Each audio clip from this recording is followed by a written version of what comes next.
Doctor ने उसके मुंह में एक जेबी थर्मामीटर लगा दिया।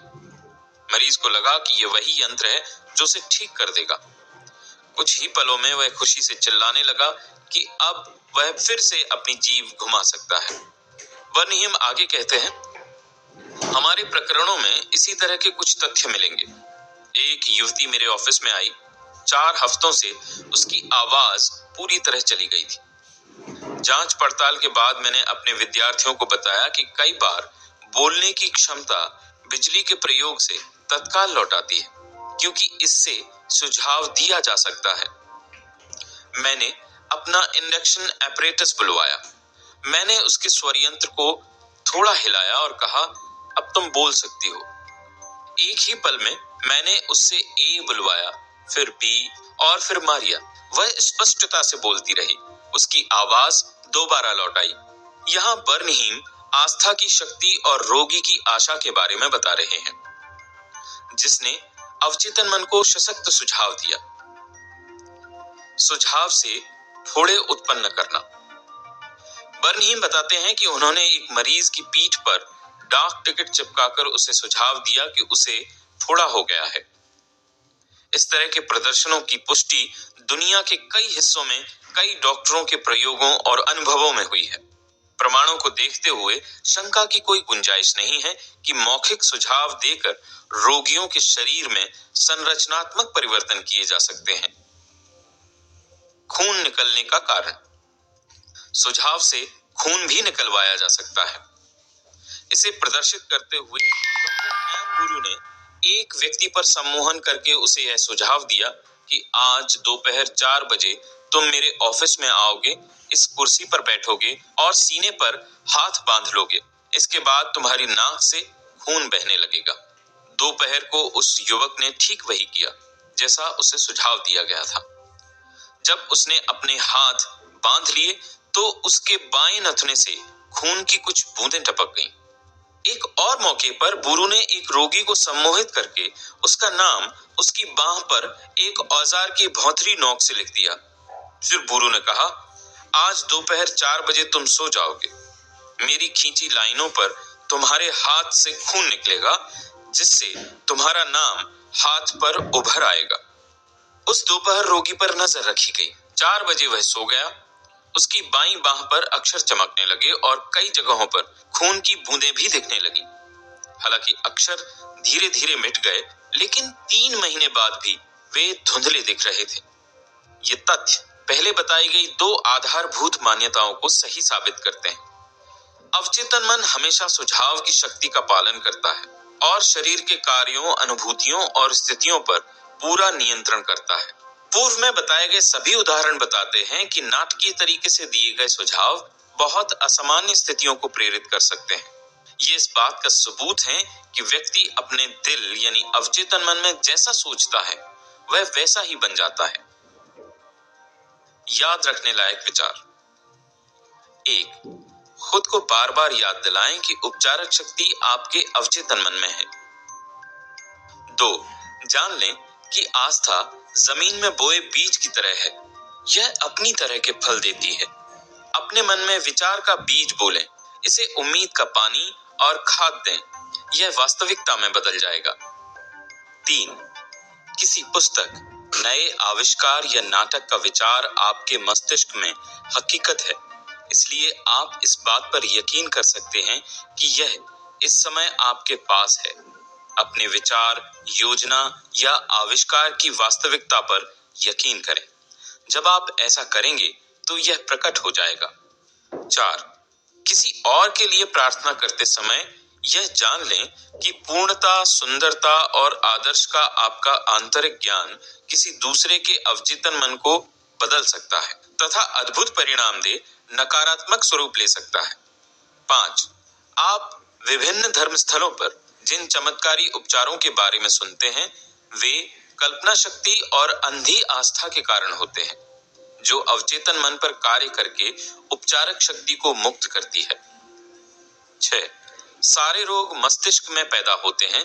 कोई भी चीज शरीर पर तब तक प्रकट नहीं होती है कि उसके अनुरूप मानसिक संरचना ना हो। 7. सम्मोहन के सुझाव से लगभग हर रोग के लक्षण उत्पन्न किए जा सकते हैं। इससे पता चलता है कि आपके विचार कितने शक्तिशाली हैं। 8. उपचार की सिर्फ एक ही प्रक्रिया है और वह है आस्था। सिर्फ एक ही उपचारक शक्ति है और वह है आपका अवचेतन मन। 9. चाहे आपकी आस्था की वस्तु सच्ची हो या झूठी, आपको परिणाम मिलेंगे। आपका अवचेतन मन आपके मस्तिष्क के विचार पर प्रतिक्रिया करता है। आस्था को अपने मस्तिष्क के विचार के रूप में देखें, इतना ही काफी है।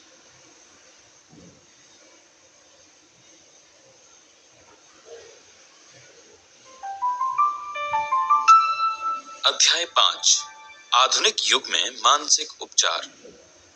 वह कौन सी चीज है जो उपचार करती है? यह उपचारक शक्ति कहाँ रहती है और इसका लाभ कैसे लिया जा सकता है?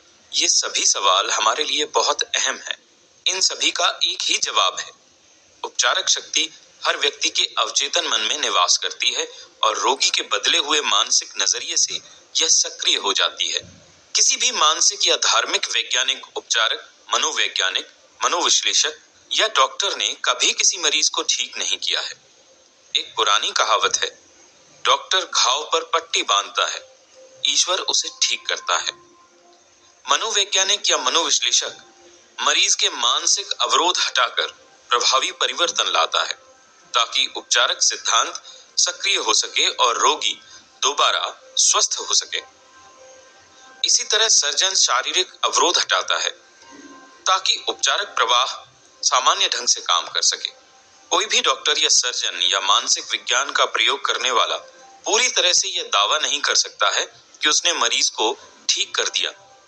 उपचारक शक्ति एक ही है, हालांकि इसे अलग अलग नामों से पुकारा जाता है, प्रकृति, जीवन, ईश्वर, रचनात्मक ज्ञान।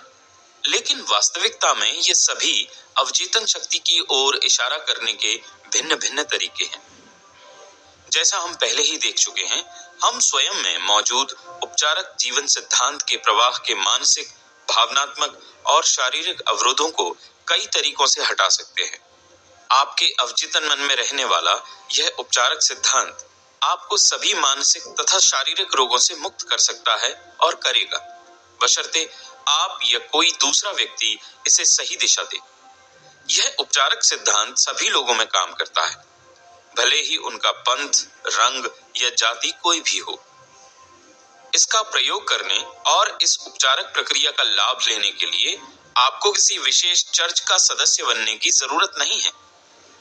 आपका अवचेतन आपके हाथ के जले हुए या कटे हुए हिस्से को ठीक कर देगा, भले ही आप नास्तिक या संशयवादी हों। आधुनिक मानसिक चिकित्सा इस सच्चाई पर आधारित है कि जैसी आपकी आस्था होगी, आपके अवचेतन मन की असीमित बुद्धिमत्ता और शक्ति की प्रतिक्रिया भी वैसी ही होगी। मानसिक विज्ञान का प्रयोग करने वाले या पादरी बाइबल के आदेश का पालन करते हैं, यानी वे अपने कमरे में जाकर दरवाजा बंद कर लेते हैं, जिसका मतलब है कि वे अपने मस्तिष्क को स्थिर कर लेते हैं, शिथिल कर लेते हैं और असीमित उपचारक शक्ति के बारे में सोचने लगते हैं। अपने भीतर मौजूद वे अपने मस्तिष्क का द्वार सभी बाहरी व्यवधानों तथा वस्तुओं के लिए बंद कर लेते हैं। फिर वे अपना आग्रह या इच्छा अपने अवचेतन मन को इस विश्वास के साथ बताते हैं कि उनके मस्तिष्क का ज्ञान उन्हें सही जवाब देगा। जानने की सबसे अद्भुत बात यह है कि इच्छित परिणाम की कल्पना करें और इसकी वास्तविकता को महसूस करें। असीमित जीवन सिद्धांत आपके चेतन चुनाव और आपके चेतन आग्रह पर प्रतिक्रिया करेगा। यही इस वाक्य का अर्थ है कि विश्वास रखें कि आपको मिल गया है और आपको मिल जाएगा। प्रार्थना चिकित्सा का प्रयोग करते समय आधुनिक मानसिक वैज्ञानिक यही काम करता है। उपचार की एक प्रक्रिया। दुनिया की हर चीज में सिर्फ एक ही शाश्वत उपचारक सिद्धांत काम कर रहा है, चाहे वह बिल्ली, कुत्ता, पेड़, घास, हवा या धरती हो, क्योंकि हर चीज सजीव है।